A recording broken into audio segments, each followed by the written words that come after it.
He was just a boy, young, nameless and voiceless, when Emperor Nero saw him. Within months he was castrated, crowned, and paraded across Rome dressed as a woman. But this wasn't a love story. It was a command performance by a mad emperor, and a child caught in the center of power, pain, and spectacle.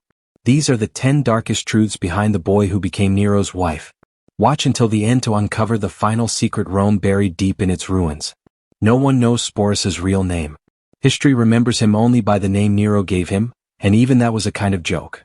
Sporus comes from the Greek word sporos, meaning seed, or more disturbingly, sown, as in someone who cannot sow anything, someone who cannot father a child. Because before Sporus could become Nero's wife, he had to be castrated. He was a young boy, likely between 10 and 14 years old, possibly a household slave or servant from one of the imperial residences.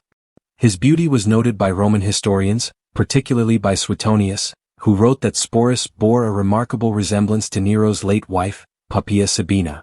Poppaea had died the year before, while pregnant, with some accounts claiming Nero kicked her to death in a fit of rage.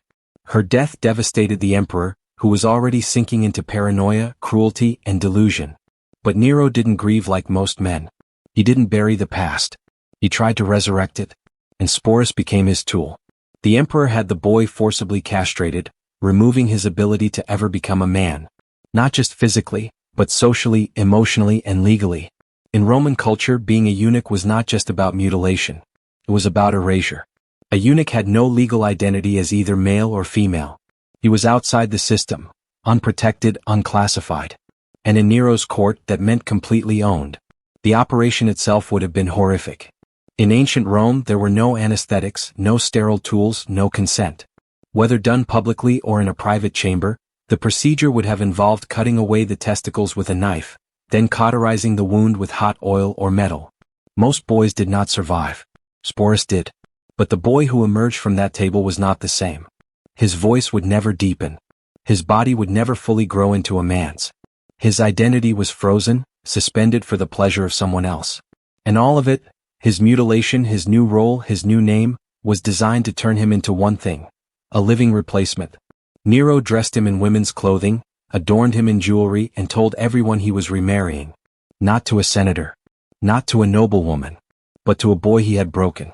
Roman society, cruel, decadent, and power-drunk, let it happen. Some sources say people whispered about it in private. That some mocked Nero behind closed doors. But in public? They cheered. They raised their cups. They watched the ceremony unfold as if it were divine theater. But no one asked what Sporus wanted. No one asked who he had been before the knife. That's the first and darkest truth of this story. He didn't become Nero's wife by choice. He was created to be one, by force, by blood, and by an emperor who had no more limits. And that's where this tragedy truly begins. Rome had seen madness before. Emperors who poisoned rivals. Generals who betrayed their legions. But what Nero did after the death of Poppaea Sabina stunned even the most jaded aristocrats. Poppaea was everything Nero adored: beautiful, manipulative, elegant, cruel. She gave him a daughter. She whispered poison into his ear. And when she died, allegedly from a violent blow to her pregnant stomach, something in Nero shattered. He didn't mourn. He recreated her. That's where Sporus came in. Roman historians suggest that Nero handpicked Sporus because the boy's face resembled Poppaea's. Not just a little, but enough to make people do double takes. It wasn't about affection. It was about delusion. Nero didn't want to move on. He wanted to resurrect the woman he'd killed. So he took Sporus, castrated him, and then made him become Poppaea. In public. Everywhere. He dressed the boy in lavish women's gowns, often tailored in Poppaea's own style. He placed a veil over Sporus's face, the same one worn by Roman brides during weddings. And he assigned household servants and ladies-in-waiting to attend to him as if he were the Empress reborn. People called him Lady Sporus. Not as a joke, but because Nero insisted. He gave Sporus Poppaea's jewelry, her perfume, even her bedroom. And when Nero traveled to Greece for a series of political performances and contests, he took Sporus with him, seated on a separate litter, surrounded by guards, waving to crowds. The people clapped. They didn't know what else to do. Because Rome had learned something dangerous. When a man with absolute power loses reality, you clap or you disappear. Sporus wasn't simply a plaything. He became a character in Nero's private theater, A living ghost that paraded through Rome's gardens, banquets, and ceremonies. A child with no say playing the role of a woman who was no longer alive. We don't know what Sporus thought of all this. He never left a letter. No record exists of his voice. But we know what it cost. Nero didn't just steal the boy's body. He replaced a dead woman with a living child, and forced the entire empire to pretend it was normal. There's a kind of violence in silence. And Rome was silent. This wasn't about love. This was about control, about guilt, about an emperor who couldn't admit that he had destroyed the only woman he ever truly desired. So he found a mirror. And when the mirror didn't reflect back exactly what he wanted, he shattered it, and made it again. Sporus was not Poppaea. But Nero didn't care. He painted the illusion. And made everyone live inside it. That's the second dark truth. Sporus didn't just replace an empress. He became her shadow, her punishment, and her prison. A child dressed as a queen, made to smile where another had died. And the entire empire watched. It wasn't a rumor. It wasn't whispered behind columns or written in satire. Nero actually married Sporus. In an official ceremony. In front of priests. With guests. And Rome, terrified, humiliated, numb, pretended it was just another eccentric event in the reign of an emperor who had long since abandoned reality. The wedding took place in full imperial fashion, possibly in Greece or at one of Nero's lavish villas outside Rome.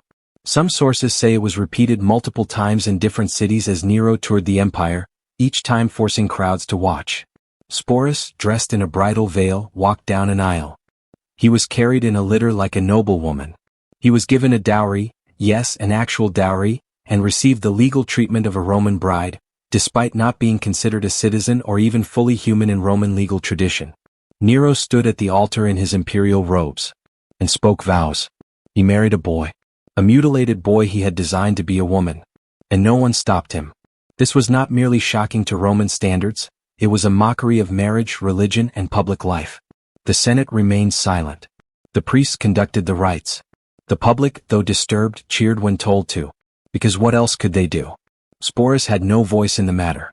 Not before the wedding. Not during. Not after. He was not a partner. He was a symbol. A performance. A living monument to Nero's madness, one that he could show off at banquets, festivals, and imperial games. And he did. After the wedding, Nero referred to Sporus as his wife. He traveled with him as any emperor would travel with his consort. They appeared together in the theater, in baths, in gardens. Always with guards. Always on display. And when they passed through the forum, citizens lowered their eyes. Because everyone knew what they were seeing, a lie made real by force. But in Rome, truth didn't matter anymore. Power did. Some historians believed Nero staged the wedding as part of a spiritual ritual to appease Poppaea's ghost. Others believed it was a form of penance, to prove he hadn't lost her, that he could bring her back in another body. But perhaps the ugliest truth is this. It wasn't about Poppaea at all. It was about control. About the ability to say, I will reshape the world in my image and no one will stop me. Sporus's wedding was not an act of love. It was an act of dominion. And Rome clapped while it happened. The third dark truth is simple and brutal. The Roman Empire held a wedding for a boy stripped of identity, and called it divine. And the boy? He didn't run. He didn't speak. Because when the emperor chooses you as a bride, there is no exit. Only the next ceremony. To the outside world, Sporus glittered. He was draped in silks imported from the east. His hair was perfumed, curled, and adorned with pins of ivory and onyx. His neck gleamed with chains of gold. At banquets, he wore sandals so delicate they were tied with purple thread, the color of emperors. To the Roman elite he was a spectacle. A curiosity. A grotesque decoration stitched into Nero's traveling court. He was never allowed to walk freely. Always escorted, guarded, watched. Wherever Nero went, Corinth, Naples, Rome, or Athens, Sporus followed not as a companion but as a trophy. The people whispered. Some laughed behind closed doors. Others stared in silence, their faces tight with unease as this boy in golden robes bowed like a queen, poured wine like a hostess, and answered to a name that wasn't his. At gladiator games, Sporus sat beside Nero in the imperial box. When the emperor applauded a kill, Sporus was expected to smile. When a slave was punished, Sporus turned his face away, because he could do nothing else. Roman historians noted how Nero began using Sporus not only as a wife, but as a performance piece, a mirror through which he showed Rome what he could command, The death of identity, the reshaping of reality, the ability to turn a person into a myth. But under the jewels, under the veil, Sporus remained a prisoner. He ate only what was served to him. He spoke only when spoken to. He was not permitted to be alone. And in moments of private rage, Nero would lash out, sometimes in words, sometimes in blows. No official records describe it, but Roman palaces had no secrets. Slaves and courtiers often carried bruises for things they didn't cause. And the boy who slept beside a man who murdered his last wife likely bore the worst of it. He couldn't scream. He couldn't run. So he wore the mask. The fourth dark truth is this. Sporus was wrapped in gold to distract from the bruises beneath. Nero didn't make him beautiful for love. He made him beautiful to mock the world. To show Rome that even a mutilated child could be made more magnificent than its noblest women. That power could dress trauma in pearls and call it glory. There are stories, unconfirmed but whispered, that once, during a state banquet, Sporus collapsed while serving wine. That he shook as he stood, and when Nero touched his shoulder, he flinched. The guests said nothing. They drank. Because behind the laughter and applause, there was a fear they all shared. If Nero could do this to a child, what could he do to anyone? Sporus was not a spouse. He was not a partner. He was a living warning. And still Rome watched. Rome clapped. Rome accepted. Because golden chains still sparkle. And violence in velvet still fools the eye. In 68 AD the impossible happened. Nero fell. After years of cruelty, vanity, and delusion, the Roman Senate declared him a public enemy. Armies turned. The people finally stopped clapping. And in a panic, Nero fled the palace that had once echoed with his laughter, and with Sporus's silent footsteps. But Sporus did not escape with him out of love. He was taken. Dragged along as the emperor ran through the dark gardens of Rome, still clinging to the last shreds of his reign. Nero wore a disguise. Sporus wore nothing of his own choosing. They hid in a suburban villa with only a few loyal freedmen. And as Nero paced the floors, sweating and trembling, the boy who had been forced to call him husband, now watched the cracks deepen. It was in this final hour that Nero, moments before his suicide, reportedly turned to Sporus and said, "If only you could take your life first and show me how it's done." We don't know how Sporus reacted. Maybe he was numb. Maybe he felt relief. Because Nero had not protected him. Nero had claimed him. And now he was gone. The emperor died with a dagger to his throat, while his wife stood nearby, blood on the marble, freedom on the horizon. But Sporus wasn't freed. He was inherited. In Roman law, a concubine or household slave was transferred to the estate or the next authority figure. Sporus, with his notoriety and beauty, was too valuable to be left alone. And so, in a twist darker than fiction, he passed from Nero to one of Nero's enemies, Nymphidius Sabinus, a powerful officer in the Praetorian Guard. Nymphidius, obsessed with Nero's legacy, took Sporus into his own home, and began calling him Papia as well. Yes, the same twisted delusion. The same identity theft. A new master. The same chains. Sporus once again was forced to play a ghost. Nymphidius tried to crown himself emperor and used Sporus as a political prop, claiming that by possessing Nero's wife, he inherited Nero's right to rule. But the Roman people didn't buy it. Nymphidius was killed by his own soldiers before he ever reached the palace. And Sporus? He was passed on again. This time to Otho, a man who had briefly been Papia's husband before Nero took her. Irony became cruelty. Otho did not force a wedding. But he did keep Sporus close. Protected? Maybe. Possessed? Absolutely. The fifth dark truth is this. Even when the emperor died, Sporus remained a prisoner, passed like furniture from one man to the next. He had no home, no name of his own, and no one ever asked him what he wanted.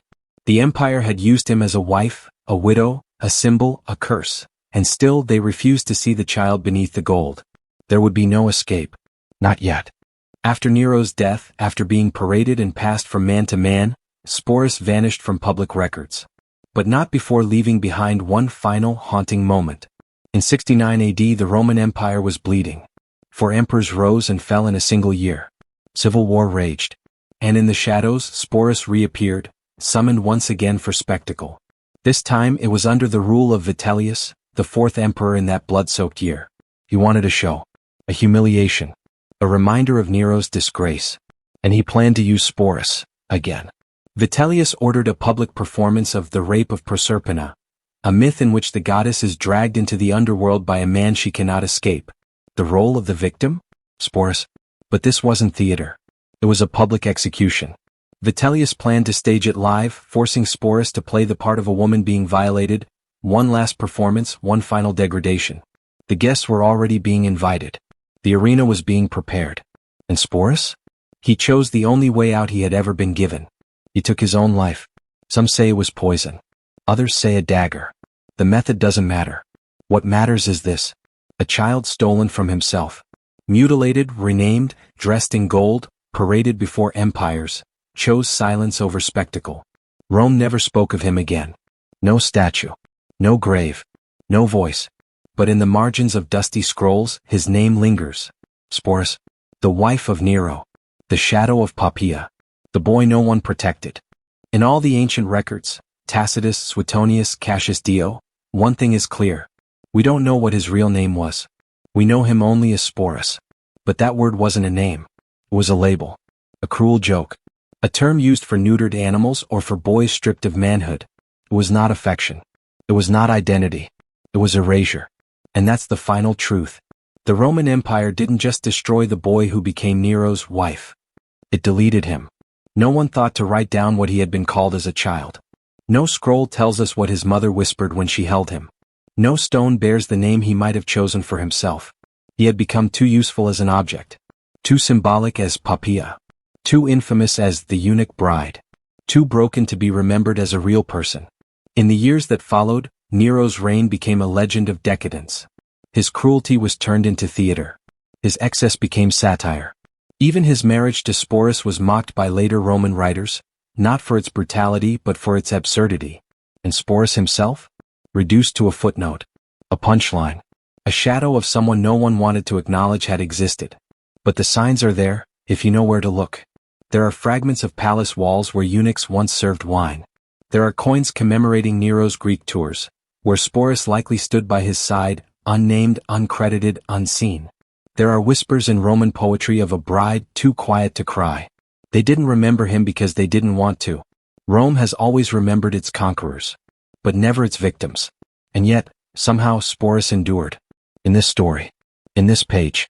In every retelling that asks the question no Roman scribe dared to write. Who was the boy before he became an ornament? Before he was crowned with grief? Did he like to sing? Did he dream of racing chariots? Did he miss his mother? Did he pray? We'll never know. But that doesn't mean we can't honor him now. Not as a concubine. Not as Poppaea's ghost. Not as Nero's property. But as a boy whose life was stolen, and who deserves to be remembered as more than what was done to him. If history chose to forget him, let us choose to speak him back into existence. Not as a symbol. Not as scandal. But as a soul. A soul that endured what no child ever should. And to those who listen, who feel the weight of stories like his, share this. Tell it again. Because some names must never be lost again. Remember him. Even if we don't know his name.